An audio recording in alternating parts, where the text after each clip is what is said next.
O Lar Adventista. Capítulo 81. Recreação satisfatória. O que desenvolve as mãos, a mente e o caráter. Não se obtém os maiores benefícios de exercícios que se fazem como mero esporte ou exercícios propriamente ditos.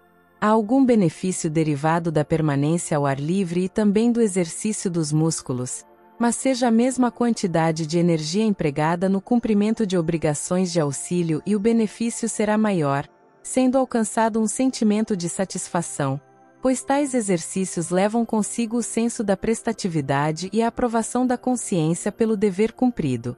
Deve-se despertar nas crianças e jovens a ambição de se exercitarem na prática de algo que seja benéfico a eles mesmos e um auxílio a outros. O exercício que desenvolve a mente e o caráter, que ensina as mãos a serem úteis e que prepara os jovens a assumir sua parte nos encargos da vida é o que dá força física e ativa toda a faculdade.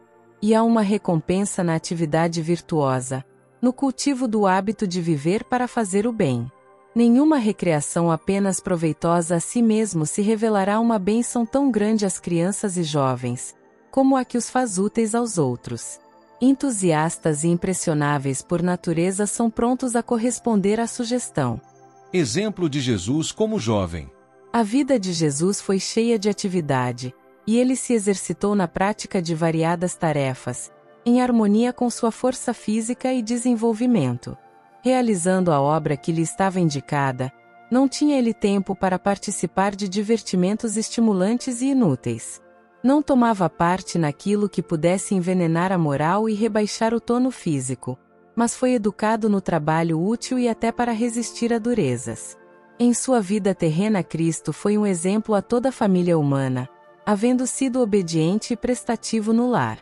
Aprendeu o ofício de carpinteiro e trabalhou com as próprias mãos na pequena oficina de Nazaré.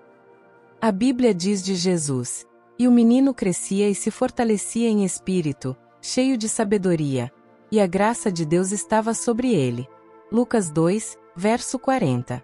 Ao trabalhar na infância e na juventude, desenvolveram-se a mente e o corpo. Ele não usou suas faculdades físicas descuidadamente, mas exercitou-as de molde a mantê-las sadias, a fim de poder fazer o melhor trabalho em cada setor. Não desejava ser falho, nem mesmo no manuseio das ferramentas. Foi tão perfeito como obreiro quanto o era no caráter.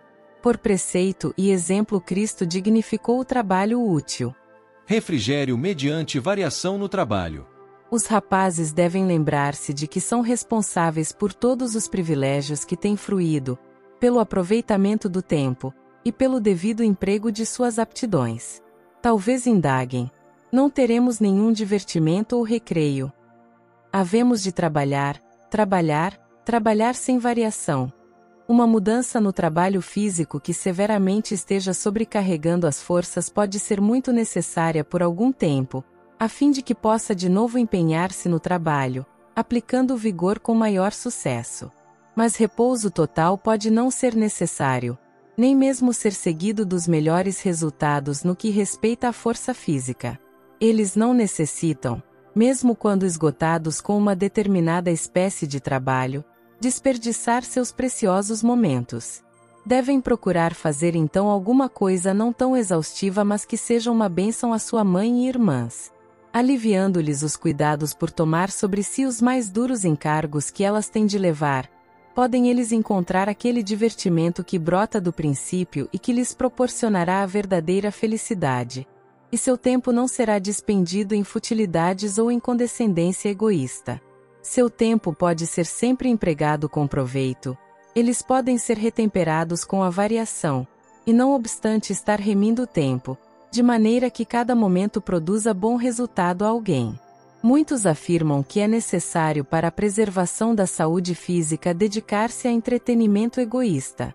É certo que se requer mudança para o melhor desenvolvimento do corpo, pois corpo e mente são refrigerados e revigorados pela variação, mas este objetivo não é alcançado pela participação de entretenimentos tolos, com negligência dos deveres diários que se requer os jovens realizem.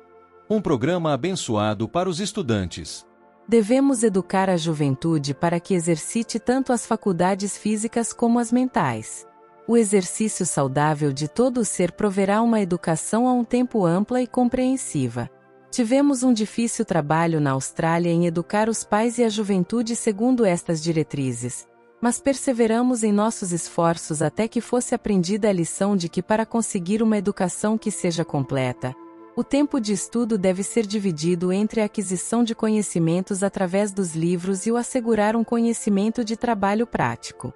Parte de cada dia era despendida em trabalho útil, em que os estudantes aprendiam como limpar a terra, como cultivar o solo e construir casas num tempo que de outro modo teria sido despendido em jogos esportivos e outros entretenimentos. E o Senhor abençoou os estudantes que assim devotaram o seu tempo a aprender lições de proveito. Deus tem provido aplicações úteis do tempo no desenvolvimento da saúde, e essas aplicações qualificarão os estudantes a serem um auxílio a si mesmos e aos outros. Em lugar de prover entretenimentos que apenas divirtam, deve-se procurar que os exercícios produzam o que é bom. A atividade missionária é um exercício ideal. Há quantidades de coisas necessárias e úteis para se fazer em nosso mundo que tornariam o exercício de entretenimento quase inteiramente desnecessário. Cérebro, ossos e músculos adquirirão solidez e força quando usados com propósito, em fazer o bem, em pensar com aplicação e imaginar planos que os levarão ao desenvolvimento das faculdades do intelecto e da força dos órgãos físicos, os quais levarão ao uso prático dos talentos dados por Deus com que poderão glorificá-lo. É nosso dever procurar sempre fazer o bem no uso dos músculos e cérebro que Deus deu à juventude, para que possam ser úteis a outros, tornando suas cargas mais leves, consolando os tristes, animando o desencorajado, dizendo palavras de conforto ao sem esperança, desviando o espírito dos estudantes daquilo que é tolo e fútil e que muitas vezes os leva da dignidade viril e feminil para a vergonha e desventura. O Senhor deseja que a mente seja elevada, procurando canais mais altos e mais nobres de prestatividade. A mesma capacidade de exercício da mente e dos músculos pode inventar caminhos e meios de alcançar mais alta classe de exercício, fazendo trabalho missionário que os torne colaboradores de Deus, podendo ser educados para mais prestatividade na presente vida, realizando trabalho útil, que é o ramo mais essencial na educação. Não é esta obra que cada jovem cristão deve estar procurando fazer, isto é, trabalhar nas linhas cristãs? Tendes o auxílio de Cristo. As ideias dos estudantes se ampliarão. Terão eles maior perspectiva, e as faculdades de prestatividade, mesmo em vossa vida de estudantes, estarão em constante crescimento. Os braços, as mãos, que Deus deu, devem ser usados em fazer o bem que leve o sinete do céu, a fim de que possais no final ouvir: bem está, servo bom e fiel. Mateus 25, verso 21. Receita para inválidos. Fui instruída de que ao ser o enfermo encorajado a deixar os seus aposentos e passar tempo ao ar livre, cuidando das flores, ou fazendo algum outro trabalho leve e agradável, sua mente será desviada do eu para alguma coisa mais salutar. Exercícios ao ar livre devem ser prescritos como uma necessidade benéfica e vitalizante. Não podemos senão sentir alegria ao ouvirmos a música dos felizes pássaros e deleitar nossos olhos nos campos florescentes e verdejantes. Devemos convidar nossa mente a interessar-se em todas as coisas gloriosas que Deus para nós proveu com mão liberal.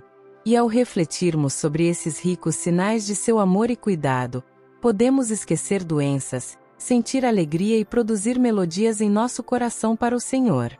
Por anos tem-me sido mostrado de tempos em tempos que os enfermos devem ser ensinados que é um erro suspender todo o trabalho físico para reconquistar a saúde. Em assim procedendo tornam-se apáticos. O sangue circula lentamente através do organismo e constantemente se torna mais impuro. Nos casos em que o paciente está em perigo de considerar sua situação pior do que é na realidade, a indolência produzirá os resultados mais infelizes. Trabalho bem regulado dá ao inválido a ideia de que não é inteiramente inútil no mundo, de que é ao menos de algum proveito. Isto lhe proverá satisfação, lhe dará coragem e lhe comunicará vigor, o que o vão entretenimento mental jamais poderá fazer. Provisão de Deus para o verdadeiro prazer. Deus proveu para cada um prazer que pode ser desfrutado por ricos e pobres igualmente. O prazer que se encontra no cultivo da pureza de pensamento e da ação altruísta. O prazer que vem de dizer palavras de simpatia e de praticar atos de bondade. Dos que tais atos praticam resplandece a luz de Cristo para iluminar vidas anuviadas por muitas tristezas.